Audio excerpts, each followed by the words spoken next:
Автобус накіроўваецца па маршруце нумар 35. Плошча Савецкая.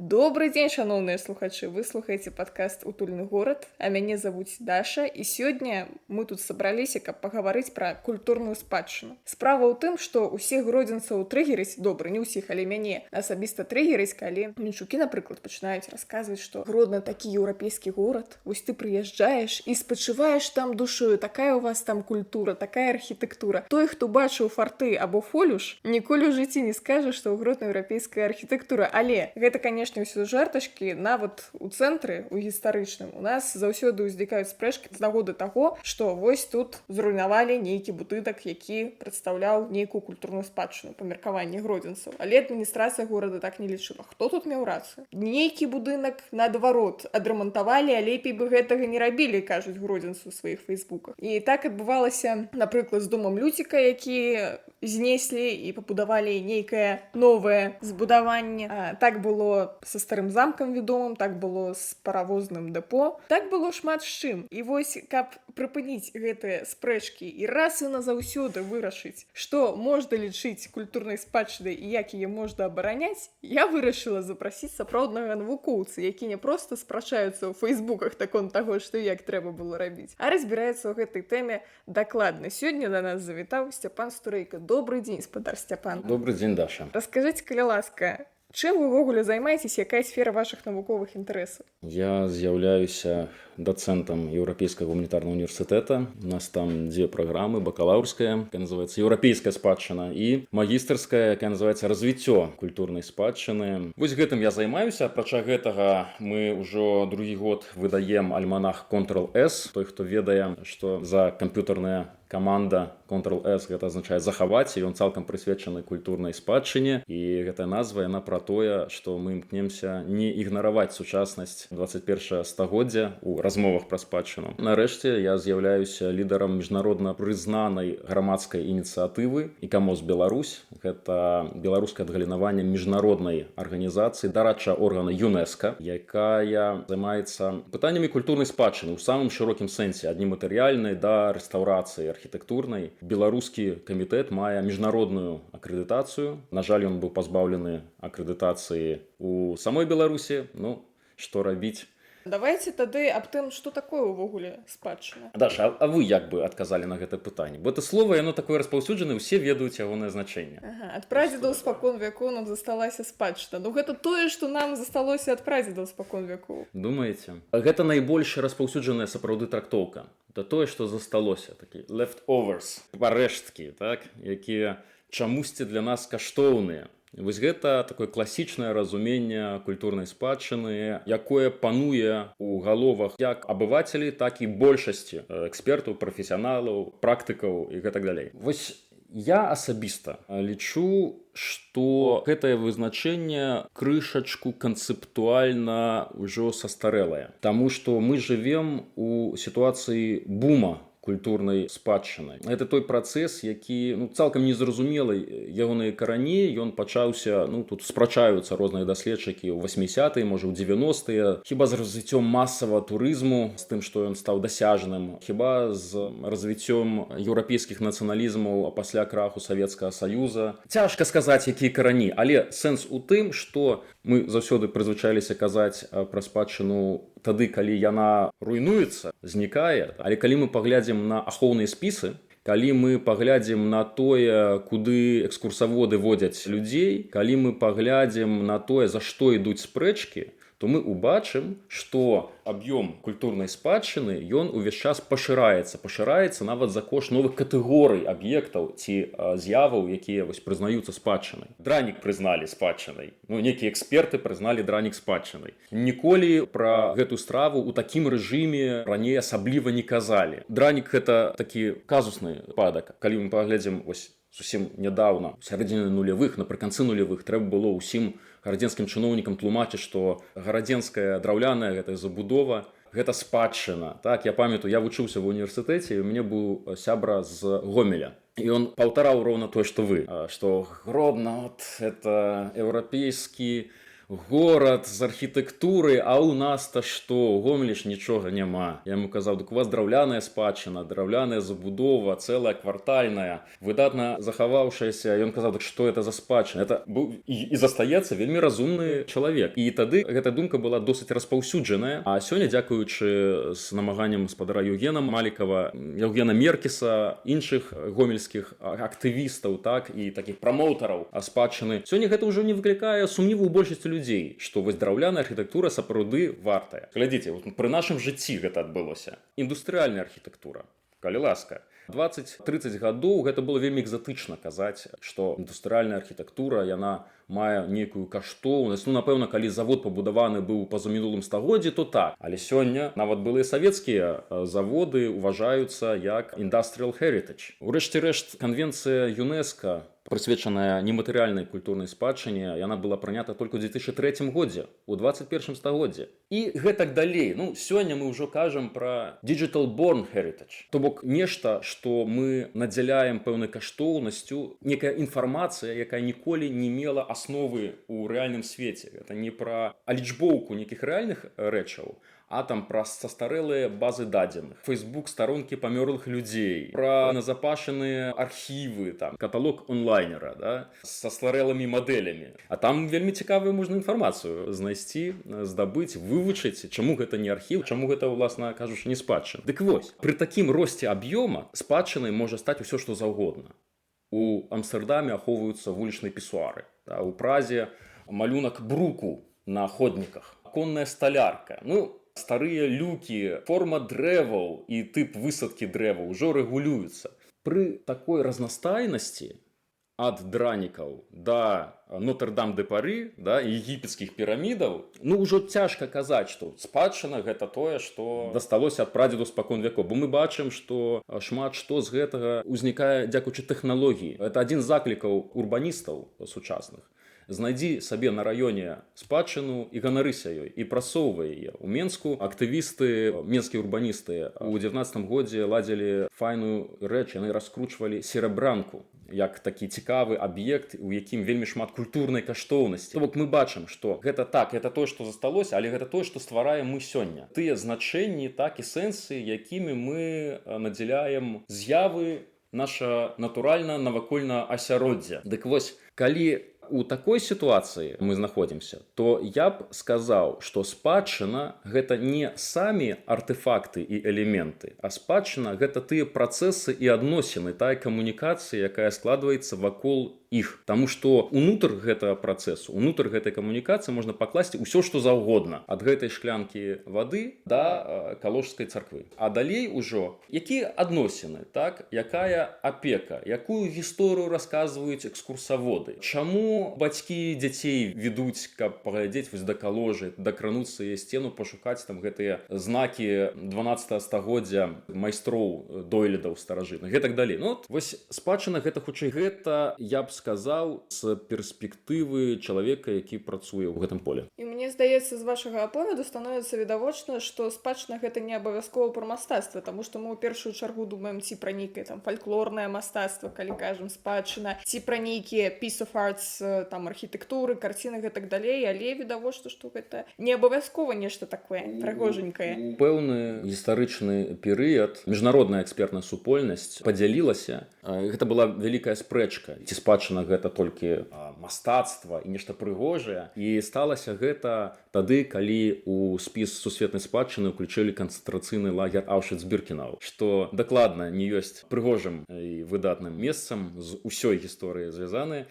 Так што, як бачыце, спадчынай можа стаць абсалютна што заўгодна. Зразумела, давайце тады трошкі звузім гэты панятак, а што такое гарадская спадчына, як вы разумееце? Ну, тое самае. Тое самае толькі ў канкрэтным горадзе. Ну, так. Разумееце, спадчына, яна мае вельмі выразнае сацыяльнае вымярэнне. Вось тое, што супольнасці і эксперты уважаюць за спадчыну, тое ёй і ёсць. І калі вы надзяляеце пэўнымі каштоўнасцямі з'явы навакольнага асяроддзя ў гарадской прасторы, сторы, так, стары будынак ці адносна не стары будынак. Вось у Польшы ёсць выпадак надання статусу культурнай каштоўнасці будынку з 90-х гадоў як узору постмадэрнісцкай архітэктуры. Куды далёка хадзіць? У Менску у дзяржаўным спісе культурнай спадчыны некалькі аб'ектаў пабудаваных нават не той, што пасля вайны, не класіцызм савецкі, а ўжо у выглядзе савецкага мадэрнізма. І гэтая тэма зараз актыўна праматуецца, каб такіх будынкаў стала больш. Сёння запыт на спадчыну ёсць і ён расце у супольнасцях. Адпаведна, колькасць, аб'ём той спадчыны, які ёсць у канкрэтным горадзе, ён залежыць ад гэтага запыту. Гэты запыт можа быць актуалізаваны, ён можа быць прыхаваны. Гэта залежыць ад адносінаў унутры горада. Вось у Гродна акурат ён вельмі моцна праяўлены. Гродна это горад, які, хай выбачаць мяне гарадзенцы, а ў пэўным сэнсе гэта горад, які у культурным сэнсе жыве сваім мінулым. Палова культурніцкага жыцця так ці інакш звязана з асэнсаваннем і пераасэнсаваннем гісторыі, мінулага, старой архітэктуры, таго, што раньш было, але яно было, а цяпер мы пра гэта камунікуем, разважаем. Вось да ўсіх гэтых падзей там турысты ішлі, было шмат мерапрыемстваў, звязаныя з памяццю спадчынай. А ёсць гарады, дзе гэта не так выражана. Казаць, што там менш спадчыны, не. Я б сказаў, што апошняя, чым варта было б займацца, гэта глядзець, напрыклад, у дзяржаўны спіс гісторыка-культурнай спадчыны, таму што у нас цэлыя гарады ёсць з выразна акрэсленымі гістарычнымі цэнтрамі, у якіх насамрэч там згодна спісу 2-3 аб'екты архітэктурныя. Царква, касцёл, і там у лепшым выпадку сінагога ці нешта яшчэ. А там процьма ўсяго. Просто процьма ўсяго, просто яно дасюль не заўважанае. І яно не заўважанае не толькі мясцовымі жыхарамі, але шматлікімі экспертамі, эксперты, можа, не даязджаюць. Але таксама апошняя рэч гэта калі эксперты прыязджаюць і кажуць: вось у вас тут спадчына, давайте яе ахоўваць. Бо мы адмыслоўцы, мы пазаканчвалі акадэміі, вось гэта ваша спадчына, яе трэба ўносіць у спіс, бо вы нічога не разумееце, вы это самі зруйнуеце. Это, можа, часам гэта апраўдана, калі гаворка пра найбольш каштоўныя рэчы, часам. У большасці трэба працаваць з супольнасцю, а гэта карпатлівая праца, гэта цяжэй, чым зрабіць унёсак у гэты спіс. Трэба працаваць над запытам, каб пачаліся вось тыя гэтыя адносіны. Бо будынкі стаяць, і неяк жа яны дачакаліся гэтага часу, так? Яшчэ, можа, пратрываюць. Камусьці не пашанцуе, сапраўды. Але спадчына гэта не гэтыя будынкі, спадчына гэта адносіны. Калі хочаце больш спадчыны захаванай, актуалізаванай, зразумелай, то працуйце над сукупнасцю адносінаў больш нават, чым над рамонтамі ці ахоўнымі статусамі для асобных будынкаў. Вось такі мой тэзіс, які я разумею, што можа быць і спрэчны, але ўсё маё, так бы мовіць, жыццё ў гэтай сферы падводзіць мяне да яго. У сувязі з гэтым пытаннем ёсць у нас, напрыклад, дом Люціка. Калі яго знеслі, пачаліся зноў спрэчкі ва ўсякіх гэтых інстаграмах. Адна частка людзей казала, што вы нарабілі, трэба было яго аднаўляць, а другая частка казала, навошта вы крытыкуеце чалавека, які нешта робіць, забудоўшчыка маецца на ўвазе, зрабілі добры будынак, не крытыкуйце зазра. І вось што рабіць з гэтымі людзьмі? Вось адна частка супольнасці лічыць так, у другой супрацьлеглае меркаванне. Як іх прымірыць? Іх немагчыма прымірыць. Спадчына – гэта надзвычай канфліктагенная штука. Я кажу, што спадчына – гэта не асобныя будынкі, спадчына – гэта адносіны. А адносіны вакол спадчыны – гэта адносіны вакол каштоўнасцяў. Што для нас у гэтым будынку каштоўнае наогул? Ягоная роля ў гарадабудаўнічай сітуацыі гістарычнага цэнтра? Ці асобныя ягоныя элементы, асобныя цагліны, якія аўтэнтычныя, якім больш за 100 гадоў ці 100? Нам больш каштоўная эстэтыка? Ці нам больш каштоўная матэрыя, з якой яна складаецца? Амаль немагчыма зрабіць такі праект, які б не выклікаў ніякіх спрэчак. Таму спрэчкі – гэта інтэгральная частка ўсяго вось гэтага працэса. Я думаю, што прымірыць вось гэтых дыскутантаў не атрымаецца.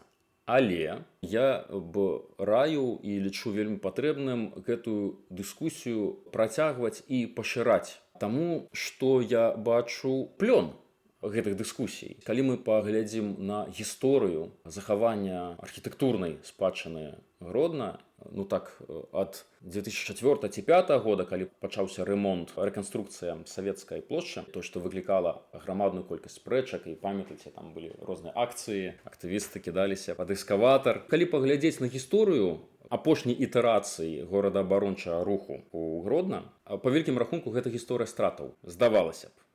Адстаялі гэтыя падмуркі палаца Радзівілу, але ў цэлым плошчу савецкую не надта адстаялі. Не надта адстаялі камяні магістрат мяста Гродна на вуліцы Савецкай, якія сёння ці жывы, яны там наогул там маленечкая кавалак, уся вуліца была такой. Не адстаялі шмат што ў новым свеце, не карацей ад паразы да паразы. Але паглядзіце, як змянілася і мяняецца рыторыка тых жа гарадскіх уладаў. Паглядзіце, як змяняюцца падыходы прыватных архітэктурных фірмаў у дачыненні да таго, што яны робяць у Гродна. 20 гадоў таму это было памаль дзіўна. Аднаўленне вось гэта комплекса на Замкавай. Справа ў тым, што ў 16-17 стагоддзі на вуліцы Замкавай у Гродні кіпела жыццё. Там стаялі двухпавярховыя файныя домікі, дзе на першым паверсе знаходзіліся ўсякія шынкі і крамы, а на другім паверсе непасрэдна жылі іхнія гаспадары. Да прыходу савецкай улады захавалася ўсяго 3 такія домікі, у тым ліку славуты дом рыбака, фасад якога ўпрыгожвала выява рыбкі. Рыбка захавалася, зараз знаходзіцца ў музеі.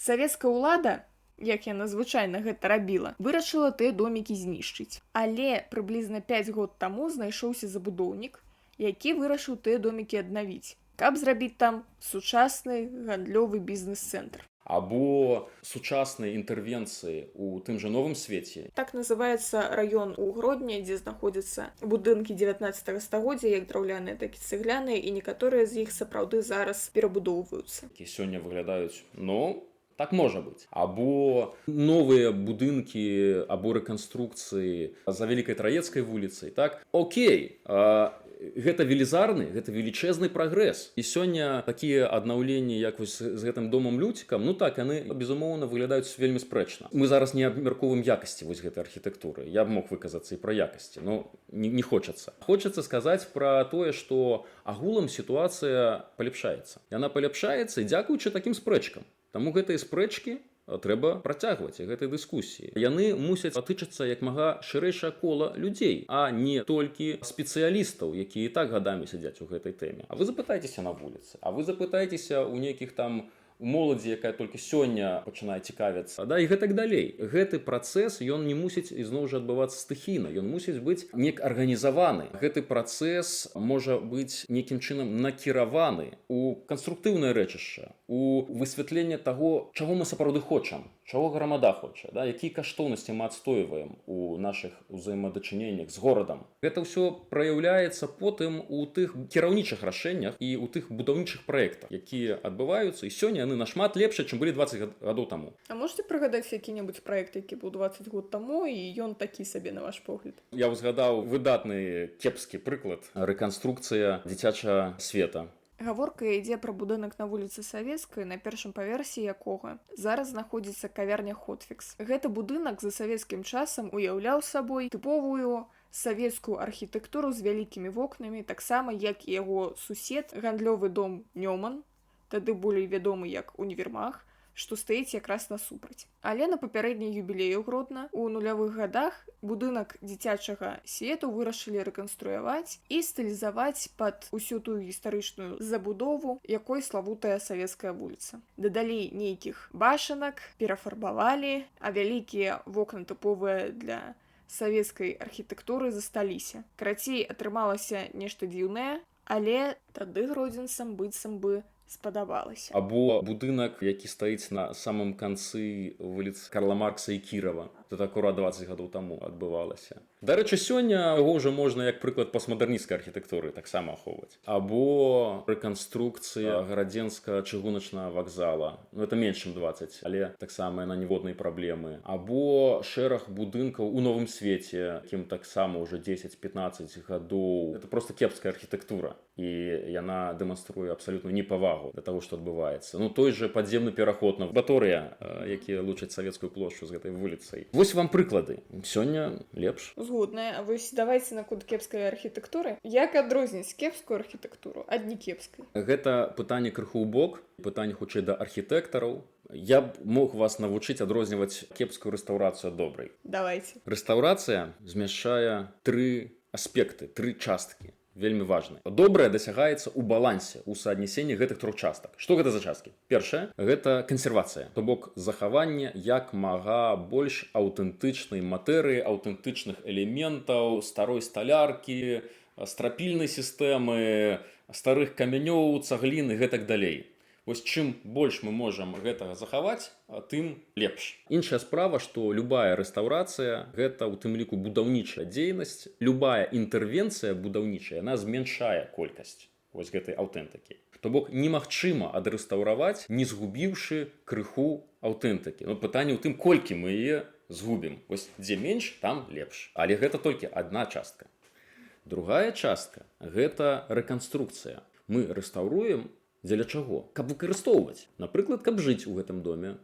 Ці каб там быў музей беларускай культуры. Мы ж сядзім у гістарычным будынку, але ён абсалютна сучасны, ну, не абсалютна сучасны, дастаткова сучасны. Мы сапраўды знаходзімся ў будынку 19 стагоддзя ў самым цэнтры Вільні, і калі звонку здалёк відаць, што гэта стары будынак, то, знаходзячыся ўнутры і гледзячы на белыя сцены, празрыстыя шкляныя дзверы, ніколі і не падумаеш, што калісьці тут месцілася масонская ложа, а не заўсёды гэта было гняздзечка сучасных хіпстараў. Нам ім комфортна. Узімку ёсць ацяпленне, ёсць святло, так, ёсць вада. Дык вось часткай рэстаўрацыі з'яўляецца рэканструкцыя, то бок забеспячэнне функцыі гэтага будынку. І вы разумееце, што каб правесці кандыцыянер, трэба было дзірачкі прасверліць, каб абсталяваць каналізацыю, яшчэ большыя дзірачкі трэба. А як без гэтага? Каб тут быў добры мікраклімат, вось у вас шклопакет стаіць. Ён, правда, добра зроблены, але гэта шклопакет. І вось наколькі добра забяспечана функцыя, наколькі нам комфортна знаходзіцца, наколькі нам комфортна аглядаць. Калі, напрыклад, гэта руіна, і гэта рэстаўрацыя руіны, то там мусіць быць прадугледжана нейкія пляцоўкі аглядныя, што там рабіць, дзе там шыльды інфармацыйныя і гэтак далей. Але это ўсё частка рэканструкцыі, это частка новай інтэрвенцыі. І трэцяя частка, абавязковая, гэта экспанаванне. І вось акурат у будынку, у памяшканні, дзе мы сядзім, это самая апошняя частка, про якую задумваліся ты, хто рабіў тут рамонт. Бо мы тут, седзячы ў гэтым будынку, не можам зразумець, у якую эпоху пабудаваны гэты дом. Ці гэта сталінская архітэктура, ці гэта брэжнеўская архітэктура, царская архітэктура. Ну, мы-то ведаем, што царская, але ж мы нічога гэтага не бачым. Мы, ў прынцыпе, вось па батарэі можам толькі зразумець, што гэта не учора, да, бо каб учора, то іншая была б батарэя. Але калі б зарабілі рэканструкцыю, змянілі батарэю, то нават выглядала б і на 21 стагоддзя. Нічога нам не кажа пра гэта. Добрая рэстаўрацыя кажа. Ідэя ў тым, каб паказаць гісторыю будынка. Мы ведаем, гэта такі будынак, яму 100 гадоў, больш за 100 гадоў, тут шмат усяго было. Нічога няма. Нічога мы не бачым. Кстати, добрая рэстаўрацыя, яна складаецца на добрай карэляцыі вот гэтых 3 складнікаў. Кансервацыя, рэканструкцыя і экспанаванне. І, адпаведна, калі вы заўтра пойдзеце ацэньваць нешта, можете паспрабаваць такім чынам ацаніць гарадзенскі стары замак. Ці яшчэ нешта, да? Вось падумайце пра гэтыя 3 складнікі. Ну вось глядзіце, калі мы, напрыклад, рэстаўруем той же стары замак і робім там музей, там даволі відавочна, што мы заходзім у памяшканне і думаем, 216 стагоддзе, падобна на то, ну таму што гэта музей. А вось калі на вуліцы Калючынскай з нуля аднаўляюць будынак, і там робяць гандлёвы цэнтр, і мы заходзім унутр, ну як бы было б дзіўна, каб там былі тыя ж самыя прасторы, як там 100 год таму, таму што гэта цяпер тарговы цэнтр. І мы не можам ва ўсіх рэканструяваных будынках зрабіць музей, каб гэта ўсё было аўтэнтычна і натуральна. І не трэба. Вось, так. І таму у нас так атрымліваецца, што калі гэта не музей, а там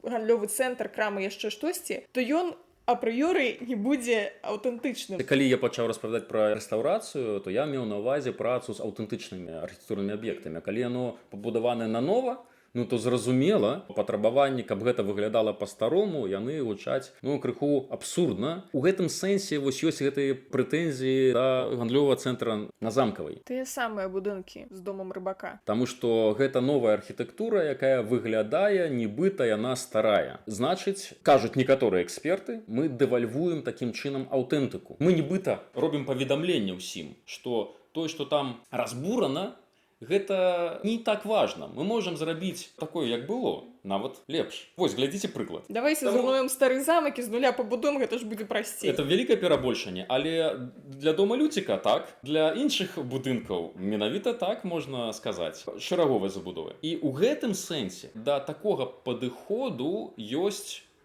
пытанне. Новыя мусіць выглядаць новымі сучасна. Ведаць розныя стылізацыі, нават калі мы кажам пра рэстаўрацыю сапраўды старых будынкаў. Разумееце, вось гісторыя будынка, якому 100 гадоў, 200 гадоў, у нас ёсць будынкі, якім 300 гадоў. Уявіце, колькі там усяго адбывалася. Вось падыдзіце да сцяны каложы, да той, якая нібыта аўтэнтычная, і паўзірайцеся ў яе уважліва. Вы ўбачыце следы перабудоў. Вы ўбачыце, што там кавалак аднекуль прыманціраваны, там новая кладка, там закладзены вакенны праём, так? Тут закладзены ўваход, праход. І гэта гісторыя, якая з кожным, абсалютна кожным будынкам адбываецца. Які стары. Іх увесь час рамантавалі, рэстаўравалі, да нават і новы. Вось любую хрушчоўку зайдзіце і паглядзіце, колькі там слаёў шпалер на сцяне. І калі сёння мы займаемся рэстаўрацыяй, трэба таксама разумець, што мы працуем не толькі гэтых трох накірунках, пра якія я акрэсліў, а мы яшчэ, апрача гэтага, ствараем наш слой. То бок потым патомкі па нашай працы будуць разумець нас і нашу культуру. Таму я ўсё ж такі прыхільнік таго, што ўсе новыя інтэрвенцыі ад нашага часу мусяць быць выразна сучаснымі. Яны не мусяць быць стылізацыі, падробкамі пад даўніну ці нешта такое. І зноў жа у грамадстве ёсць запыт на такія цэласныя аднаўленні. І зноў жа гэта прадмет дыскусіі. І зноў жа гэта прадмет таго, наколькі сучасныя архітэктары могуць якасна праектаваць новае. Часам здаецца, што паўтарыць старыя формы услед за старымі абмерамі ці фотаздымкамі, фотакарткамі, гэта можа прасцей. І зноў жа трэба дыскутаваць і падключаць архітэктараў. Глядзіце, то бок на ваш погляд, аднаўляць увогуле не трэба. Не, па-першае, рэстаўрацыя гэта ёсць аднаўленне. З нуля.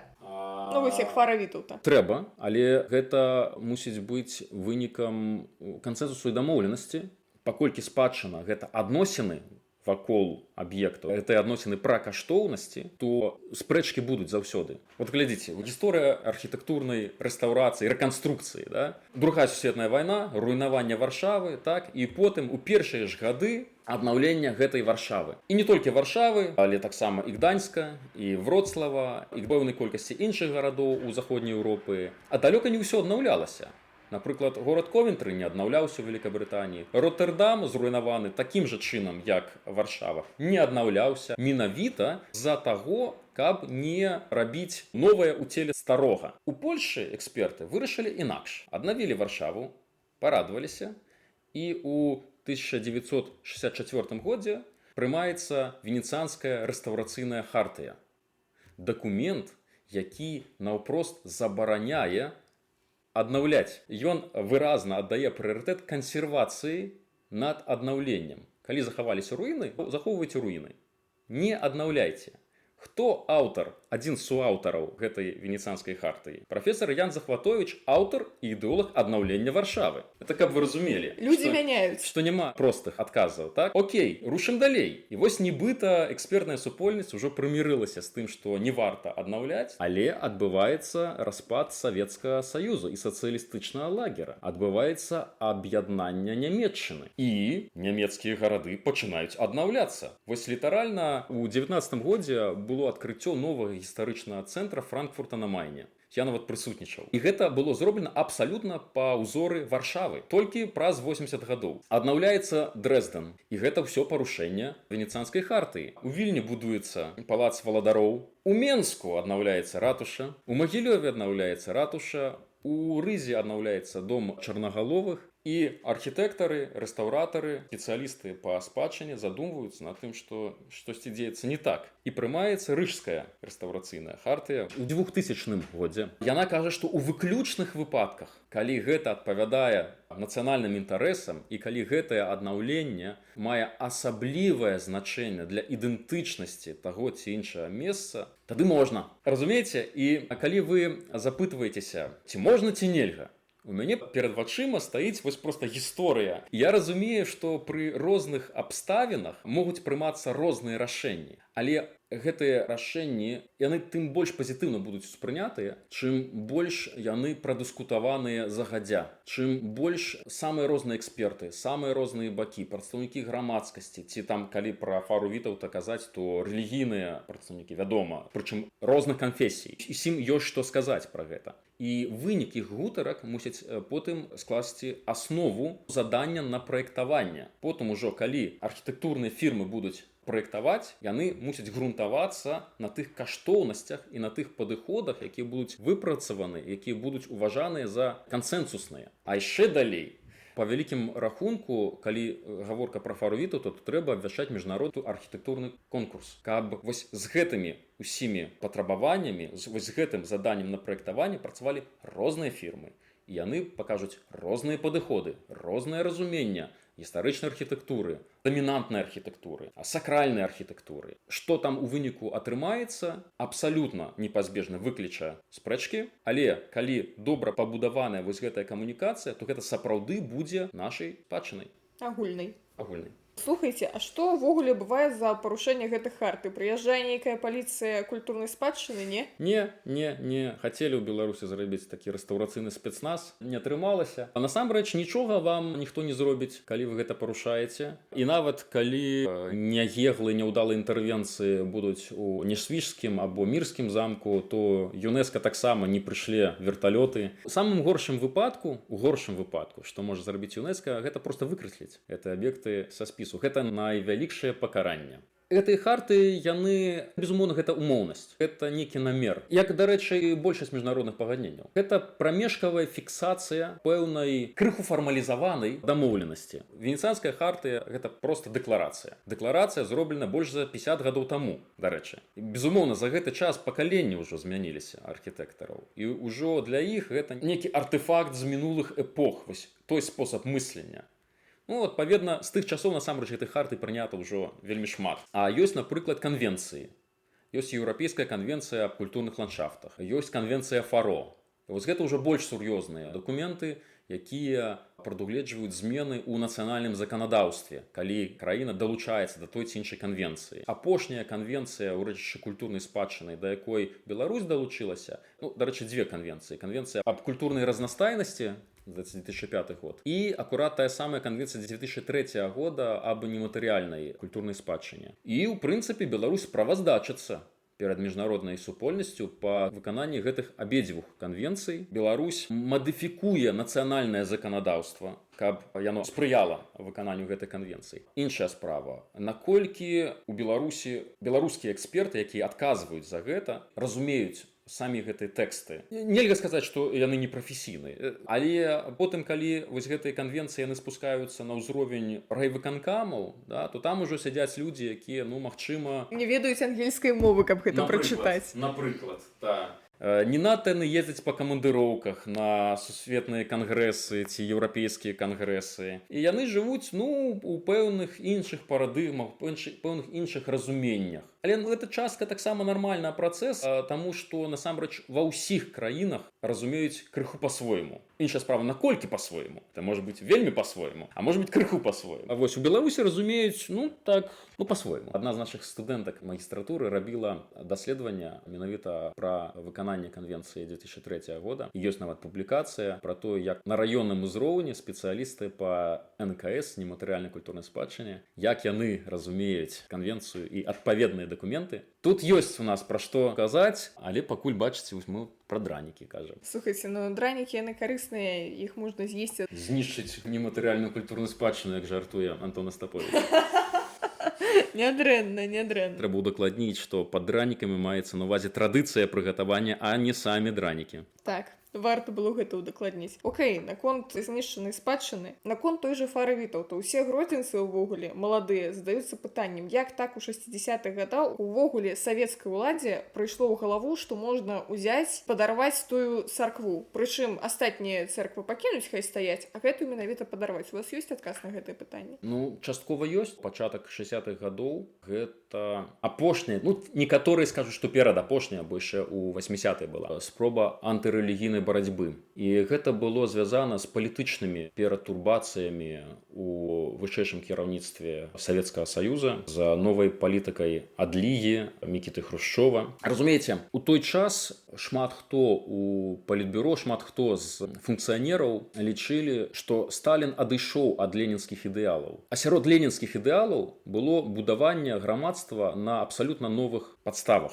Зварот Сталіна да праваслаўнай царквы падчас Вялікай Адчыннай вайны і пэўнае спрыянне праваслаўнай царкве потым было ўважана як пэўны адыход. Напрыклад, сталінскі класіцызм, вось гэты ампір. Гэта таксама ў архітэктуры адыход ад ідэалаў мадэрнізма, тое, што вось гэты функцыяналізм, канструктывізм, які пачынаў развівацца ў 20-е гады, ён быў прыдушаны. І таму канец 50-х гадоў і пачатак 60-х гадоў гэта спроба крыху вярнуць гэтыя ідэалы. І так сталася, што сакральная архітэктура пала адной з ахвяраў.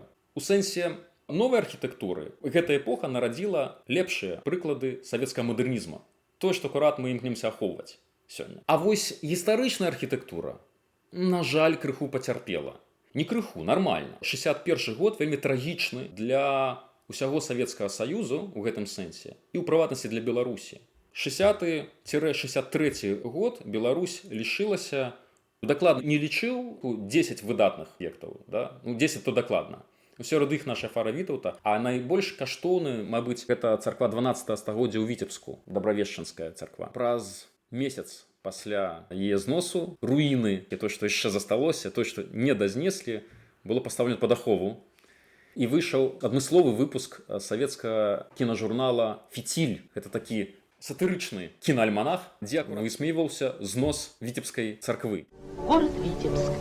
Здесь 800 лет простоял и не одну войну пережил редчайший памятник русского зодчества XII века, ровесник слова о полку Игореве, церковь Благовещения.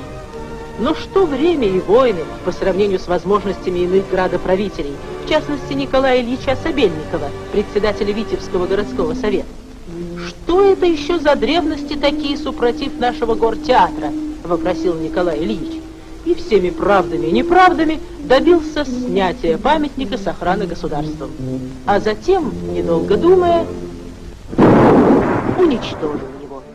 Як цэнзура гэта дазволіла? Дык таму, што адначасова у гэты перыяд адлігі абуджаюцца нацыянальныя рухі. Бо адліга ўжо не саджаюць, ці так не саджаюць. Абуджаюцца нацыянальныя рухі яны вельмі завязаныя на спадчыну. І гэта адбываецца паўсюль і ў самой Расіі, у сэнсе у РСФСР. Пачынае квітнець турызм унутраны, людзі пачынаюць цікавіцца гэтымі храмамі і гэтак далей. Вось такі ізгіб гісторыі, так, у які некаторыя архітэктурныя шэдэўры сакральнага дойлідства не ўпісаліся. Ну, это трагічная з'ява, але калі вы хочаце тлумачэння, то вось яно. І ў гэты ж час, 61 год, ідзе разбурэнне дзесяткаў цэркваў і касцёлаў, 68 год, праз 7 год мы ўжо маем першы у БССР закон аб ахове спадчыны, узнікнення таварыства аховы спадчыны, пачынаецца праца над зборам помнікаў гісторыі і культуры Беларусі. Это ўсё ў адзін час. Вось гэты маятнік дайшоў да некага свайго экстрэмума, і далей ён ужо не мог ісці. Ён пайшоў у адварот бок. Вось. І у тым ліку дзякуючы гэтым знішчэнням. Таму што жахнуліся людзі. Жахнуліся. Як вы думаеце, а чаму менавіта Фара Вітаўта? Вось каложу не чапалі, фарны касцёл не чапалі, а Фару Вітаўта зачапілі? Ну, это збег абставінаў. На яе месцы мог быць што заўгодна. Ну, гэта ўсё рабілася па разнарадках. Трэба было прарэдзіць гарадскую прастору ад такіх рэлігійных дамінантаў. Не ведаю, як дакладна прымалася гэта рашэнне, але хутчэй за ўсё гэта там на нейкіх нарадах, планёрках было агучана, ўжо мясцовыя ўлады вырашалі, гэта стаяла бясхозная, там не адбываліся службы, у адрозненне ад іншых аб'ектаў. От і зноў жа, да? За 30 год да знішчэння акурат гэты аб'ект быў нейкім чынам прызнаны найменш каштоўным. За гэты час Фара Вітаўта стала адзіным аб'ектам, які прайшоў маштабную рэстаўрацыю ў польскай горадні за польскім часам. Стары замак не паспелі аднавіць, знайшлі сродкі, знайшлі рэсурс і зрабілі такую рэгатызацыю, гэта называлася. Яна стала больш гатычнай. Іншая справа, што сёння мы, напэўна, не прынялі такі падыход. Сёння іншыя стандарты. такі падыход да кардынальнай змены выгляду будынка сёння быў бы, ну вот паглядзіце спрэчкі наконт старога замка, вось усе яны былі б тут. Глядзіце, тады вяртаемся да таго ж старога замка. Як вам увогуле праект аднаўлення? Вы мяне ўсё цягнеце ў ацэнку Так. праекта. А мне хочацца сказаць пра працэсы, якія вакол гэтага адбываліся. Рэстаўрацыя старога замка была задумана напрыканцы 80-х гадоў. І менавіта тады гэтым заняўся вядомы і ўжо памерлы рэстаўратар Уладзімір Бачкоў. Менавіта тады была створана градзенскае падраздзяленне белрэстаўрацыі. Але гэта быў такі час, калі ўсё ж такі былі добрыя намеры і памкненні, грошаў не было. Доўгі час на першым паверсе старога замка стаяў макет. Макет створаны менавіта тады, і ён больш-менш адпавядае той канцэпцыі, якая сёння рэалізавана. І доўгі час гарадзенцы марылі і шукалі грошы. Потым ужо гронны грамадзян праект лабіяваў гэта аднаўленне. І ўпершыню пра афіцыйны намер ўсё ж такі здзейсніць гэтую рэстаўрацыю мы пачулі, здаецца, ў 2007 ці 2008 годзе.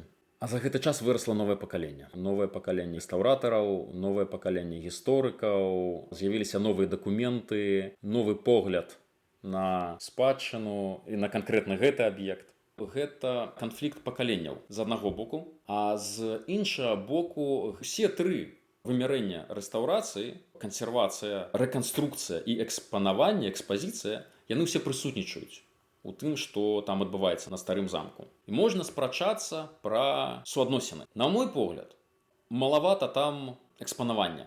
Хаця яно там ёсць. На думку іншых, малавата там кансервацыі, таму што некаторыя элементы 19 стагоддзя, некаторыя асобныя элементы, нават значна больш раннія, то бок старэйшыя, яны былі разабраны, знішчаны па факце. Я б сказаў так, што тры гэтыя элементы ёсць, спрэчкі вакол іх ёсць, але камунікацыі добра пастаўленай, добра наладжанай няма. Мне вельмі падабаецца параўноўваць праекты, якія адначасова бываліся. Гандлёвы цэнтр на Замкавай і стары замак. Стары замак крытыкуюць за новыя аднаўленні, некаторыя з якіх фантазійныя. Гэтая ж крытыка абсалютна лёгка пераносіцца на гэты гандлёвы цэнтр. Там крытыкуюць у выкарыстанні сучасных матэрыялаў, тое самае. Але чаму рознае ўспрыняць? Чаму там больш схільная пазітыўна ўспрымаць на вуліцы Замкавай, так, аб'ект? Стары замак менш пазітыўна. Таму што вось гэтых трох недастаткова, бо яшчэ ёсць чацвёртая вельмі важная камунікацыя. Бо там дэвелопер правёў добрую піар-стратэгію. Ён заклікаў далучацца да раскопак грамадскасць, да? Ён далучаў да праекта модных маладых перспектыўных архітэктараў. Яны там захавалі гэтыя падмуркі. Ну, у старым замку таксама захавалі падмуркі. Яны паабяцалі, што будзе гэта рыбка з музея злепак. Ну, яго, правда, няма. Але вось гэта рыбка, я памятаю, якое яна добрае ўражанне. Як усе журналісты пісалі з захапленнем, што яны з музея бережна зробяць гэты злепак рыбкі, якая сапраўды захавалася і перанесуць. Вось гэта такая фішка. Фішка, менавіта. Нічога такога не адбывалася вакол старога замка. І калі вы пабачыце, яго нават фатаграфуюць кепска. Гарадзенская дызайнерка Ірына Варкулевіч, калі яна прыходзіць туды там са сваім дронам, то яна яго хаця б прыгожа фатаграфуе. Я не да таго, што грамадству трэба ўцюхваць, да, усе гэты ідэі, прадаваць ім больш таленавіта маркетынг архітэктуры. Не, у сваю чаргу рэстаўратары таксама мусяць прыслухоўвацца да таго, што кажа грамадскасць і гэтак далей. Але у гэтага праекта, у гарадзенскага старога замка, вельмі кепская камунікацыя, якая вельмі абцяжарвае ацэнку ягоных архітэктурных асаблівасцяў. Я бы яшчэ сказала, што для нас стары замак мае нейкае значэнне, а той дом рыбака, ну, што ён быў, што яго не было. У тым ліку так. Вось, ведаеце, асноўная прэтэнзія, якую я чула да адноўленага праекту старога замка, пабудавалі нейкі церемок. Што гэта такое? Гэта непрыгожа. Так не выглядаюць нармальныя замкі. Маюць рацыю такія каментатары? З аднаго боку маюць. Ну, яны маюць рацыю ў тым, што яны выказваюць сваю думку, і гэта шчырая думка. Ну, не падабаецца ім гэта эстэтыка. З іншага боку не маюць. Ну, а як ён мусіць выглядаць, каб ім спадабалася?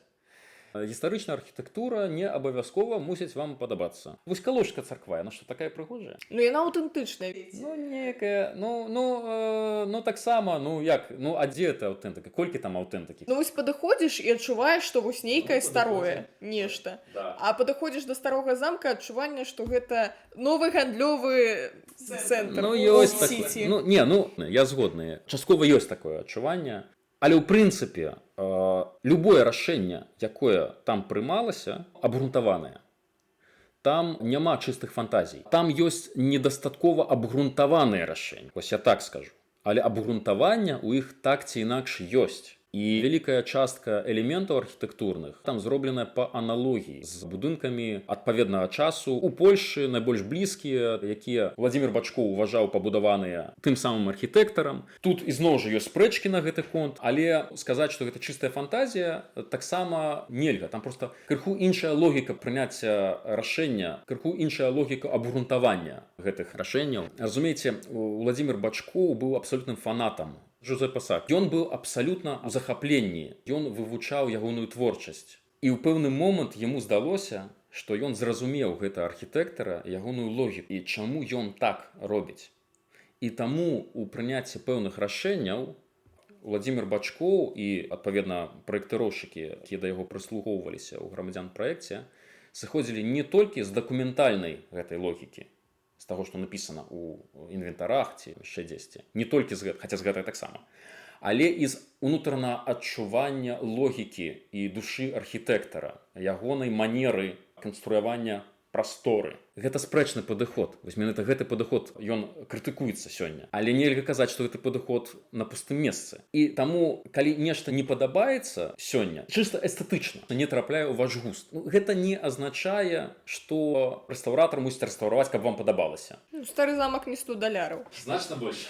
Вось, не ўсім падабаецца да таго. То бок, усё ж такі гэты праект, ён адпавядае таму, як замак выглядаў пры Стэфане Баторыі? Я не ведаю, і ніхто не ведае. Тыя ідэі, якія, ну, нібыта альтэрнатыўныя, яны гэтаксама гіпатэтычныя. Там проста іншая логіка абгрунтавання. Магчыма, сапраўды з імі варта было б пагадзіцца. Але гэта не зусім пра гістарычную праўду. Я хачу, каб мяне правільна зразумелі. Так, ну, магчыма, там была такая лесвіца, а не іншая. Але якая менавіта была лесвіца? Як менавіта яна выглядала? Мы можам казаць толькі ў вельмі агульных абрысах. І таму, якім быў гэты замак дакладна, вельмі цяжка сказаць. Ну, фактычна, гэта немагчыма. То бок, любая наша сённяшняя прапанова, гэта у той ці іншай ступені, гэта гіпотэза. Далей мы толькі спрачаемся, наколькі яна блізкая. Ёсць штосьці бліжэй, ёсць штосьці далей. Гэта ў любым выпадку гіпотэза. І мы мусім разумець гэта. Мы мусім рэфлексаваць. Мы мусім разумець, што гэта нашае ўяўленне настолькі прыбліжанае ці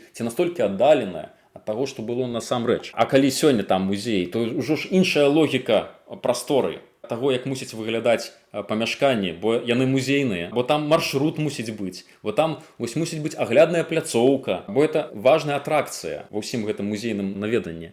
То бок зрабіць, як было пры Стэфане Баторыі, ніколі не атрымаецца. Мы мусім гэта разумець, бо шмат хто гэта не разумее. Ведаеце, у мяне ўвогуле агульнае ўражанне з нашай сённяшняй размовы, што мы, гродзенцы, не з тога боку каня запрагаем ад часу да часу. Ад пачатку трэба спрачацца ў фейсбуках, а потым чапаць дом Люціка. Менавіта. А пакуль не паспрачаліся, не чапайце. Да, адзінае, што ты вынік мусіць рабіць не толькі тыя, хто спрачаецца ў фейсбуках, а тыя, хто прымае кіраўнічае рашэнне. Окей, дзякуй вам вялікі за тое, што вы сёння прыйшлі. Дзякуй, што запрасілі, была вельмі прыемная размова. І мне таксама. А вы, шаноўныя слухачы, падпісвайцеся, калі ласка, на наш падкаст, шэрце, стаўце лайкі і ўсякія іншыя прыемныя адзнакі, пішыце каментары. Усім дзякуй вялікі, пачуемся. Набывайте поездные билеты на путешествие по